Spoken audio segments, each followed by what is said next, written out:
Hi Pisces! Ito na po ang inyong reading finally. Last sign. Ayan. Of course, madalas huli talaga. Mahaba ang inyong mga PC. Hindi nyo pa man yan ma-realize, mahaba ang inyong pasensya. Kaya huli kayo. Ayan. Pero minsan, pabaliktad naman, yung pagbabasa ni Moonshot. May pagkakataon na inuuna ko ang Pisces, backwards. Okay. Ito na, ang topic natin ngayon guys, ang hihingi natin na guides sa mga baraha ay ito pong parating na lunar eclipse this coming September 7 sa inyong sign. Lunar eclipse in Pisces.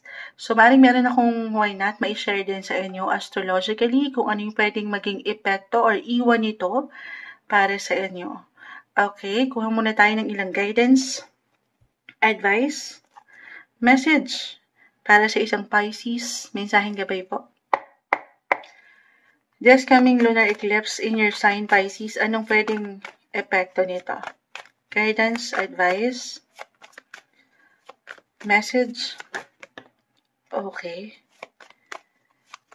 Ang lunar eclipse guys, very powerful yan. Ang eclipses, lunar eclipse, yes, something will end. Hindi kailangan katakutan. Something will end to make room for something new. May mga pagbabago, dadaan kayo sa ilang changes. Ito na, isa-isahin muna natin. The Two of Cups, ito yung pinaka-umangat. Knight of Pentacles, Nine of Wands, Six of Swords, Aces, Three of Swords. So may ilang major changes talaga. Actually, I see healing guys. Healing for new beginnings, closure. Ito napakalawak ha. Tayo po ay general reading. Just only take what resonate pa rin. Pisces, kahit pare-pareho kayo ng sign, magkakaiba po ang bawat isa. Okay, pwedeng pagdating sa inyo, ayan na. Two of Cups, romance, romantic, platonic, ayan.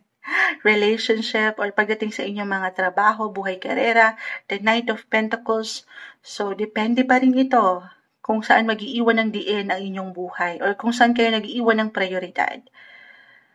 Or kahit dito sa inyong mga sarili guys, the Ace of Wands, since ang eclipse na ito ay magko-fall sa inyong mga signs, sa iyo mismo, physically, mentally, emotionally, financially, or even spiritually, may ilang transitions, transformation, or meron kang gustong baguhin dyan, tapusin, para sa mga bago. Para yung pakiramdam that you're out with the old and in with the new. Why not? New potential, new beginnings, new chapter, new you, new version, better version 2.0 na isang Pisces ang aangat. Parang mas maninimbang or papaangatin nyo na. Baka ito yung pinaka-advice po. Yung importante sa inyong buhay, kung sino, ano ang kailangan yung higit na bibigyan ng atensyon sa mga susunod na yugto na ito. Ang eclipses, guys, ang epekto po nito ay could last for months, ilang buwan. Depende ito, ha. Yung iba, before and after, daman na to. So, in a way, for some of you, nararamdaman na ito ngayon. Okay, meron ilang support na po ako nakikita. Yes, challenge. Ipapasok ko si Saturn, nakita ko si Nine of Wands. This is a challenge card. Very challenging yung card na ito. Discipline, ayan, pinapaangat or kailangan paangatin. Patuloy na paangatin yung disiplina. Saturn, as I've mentioned right now po kasi astrologically, bumalik ito sa inyong sign. Saturn right now is in Pisces. This is the planet of discipline. Ayan. Nine of Wands, isa lang yan. Matetest po. Patuloy na, ayan may ilang test. Yes, hindi naman nawawala yan.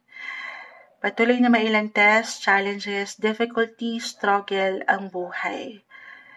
Pero merong support, hindi kayo nag-iisa. Suportado kayo ng universe o ng ilang tao sa inyong paligid, partner. Sabi ko nga, romance, love, andito. Oo.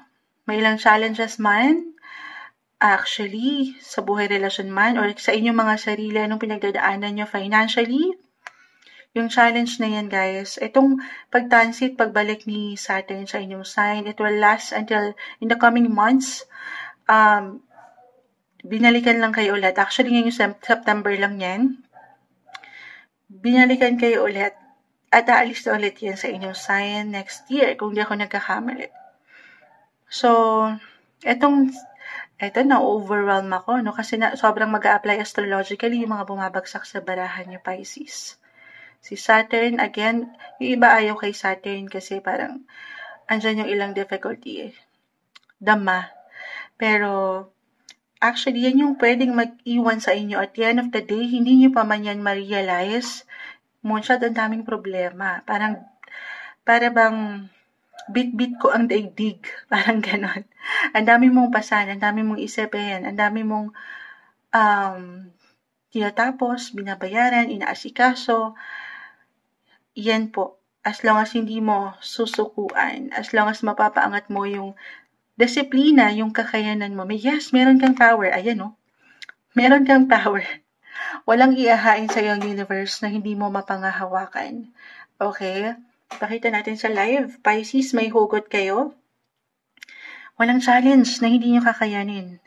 Yun lagi nyo iisipin. At once na, ayan, si Saturn again will stay in the next coming months. Na once na malagpasan nyo yan po yung maaring maging stepping stone sa inyo para kayo ay sumakses. Yes, guys. Ito po ay bawang challenge. Test nito yung inyong mga faith. 9 is about religion. Faith sa Kanya, sa ating nag-iisang Creator. Minsan napagtatanong ang ilan, bakit ako, Lord? Bakit ako yung laging ganito? Parang nahihirapan ako, pero lalo ako naghihirap. Parang ganon, ano? Pero, again, matetest yung faith. Hawak kayo ha, samahan ng dasal. Yung faith na meron kayo sa proseso. At syempre yung faith, again, this lunar eclipse, ay nasa inyong sign. Yung faith sa inyong mga sarili. Okay? Laban lang. Kasi I see rewarding new beginnings, rewarding. Oo. And at times, parang overwhelming yung mga situation. Pero yan po ay nagdadala, okay, nagpapaangat, nag-i-increase, nagle-level up kayo para ito sa inyong higit na ikago-grow. Sa inyong growth. Hindi nyo pa man yan agad mapuna, pero lumalago kayo lalo. May healing, guys. Patuloy na may opportunity. Balance is the key. Ayan, ang umaangat. Ano na yon?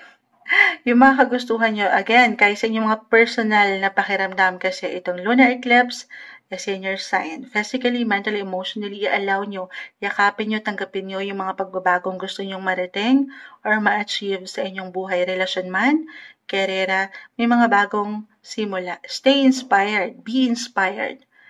Pisces. Ito yung umaangat na guidance, advice para sa inyo na maaring iwang epekto nitong darating na lunar eclipse in your sign, Pisces.